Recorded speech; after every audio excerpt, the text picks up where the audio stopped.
So we will be making some forward-looking statements today. That's the fun part, of course, so you can read this in your spare time.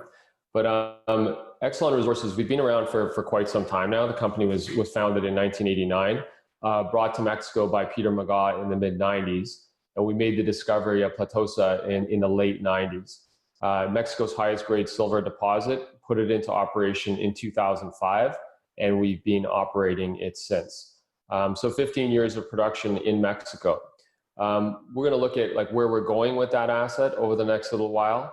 We have an opportunity to significantly reduce costs. Q2, very difficult for the mining industry. We made a lot of strides to very much improve the cost profile of the operation during that quarter. And Q3, things are looking good and very excited for the future. But it was in May or so last year when we saw gold moving through 1375, 1400, realizing that the gold and precious metal cycle was fully on board again. We started looking at a number of gold assets focused significantly on the Western United States. And that review led to the acquisition of Otis Gold in April of this year. So during the pandemic, we were very busy, or during that Q2, very busy closing this transaction. And this transaction, exceptionally accretive to our story. We bought it for less than $20 an ounce, or about $22 million Canadian in shares. And the Kilgore asset, which was the flagship of Otis, is now on an NPV basis worth over $300 million US. So exceptionally accretive to our NAV. It also moves us from about 50-50 precious metals, base metals, to over 90% precious metals with this addition of 1 million ounces of gold, and increases our resource base by over 450%. So an exceptional transaction.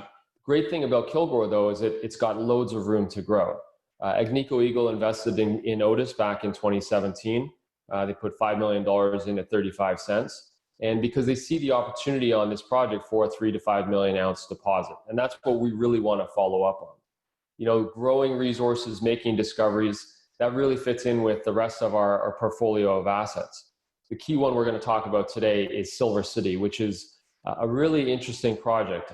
We've optioned basically an entire epithermal silver district in Saxony, Germany, an area that was mined for 800 years, but was kind of forgotten about through the sands of history. So Ben's going to talk about the high-grade discovery opportunity we have there pending very shortly. That's one of a portfolio of assets that we have. Lots of great exploration ongoing at Platosa. Our Evolucion project in northern Zacatecas, southern Durango. We'll have a resource update on that shortly. And our Oakley project, which is actually an option to Centerra Gold, really moving forward nicely on the exploration front.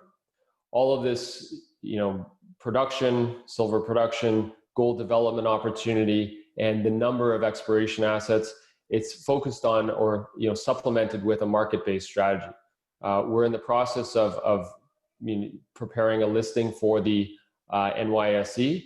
Hope to have news out on that very shortly. And I think that's going to add a tremendous amount of value to our shareholders. All of our peer group is on that exchange already, and much deeper capital pools and much higher liquidity. So excited for that to come into fruition over the coming months or so. So let's get started on the presentation. Capital structure, we just did a financing of about 18 million, which closed in late July. That really improves our capital position. Q2 difficult, but raising that money puts us in a very good position. About 11 million in cash now, and that's growing. With silver prices where they are, Platosa costs going down, we're starting to generate nice cash flow from the operation. Big shareholder here, Eric Sprott at 13%.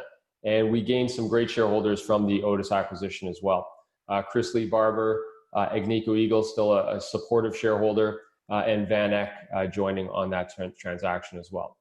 Volumes, I think, for the whole industry have increased dramatically over recent months. Over the last month or so, we're trading almost 1 million shares a day, and good volume in the US as well, though I think that's going to increase significantly once we do that uplisting.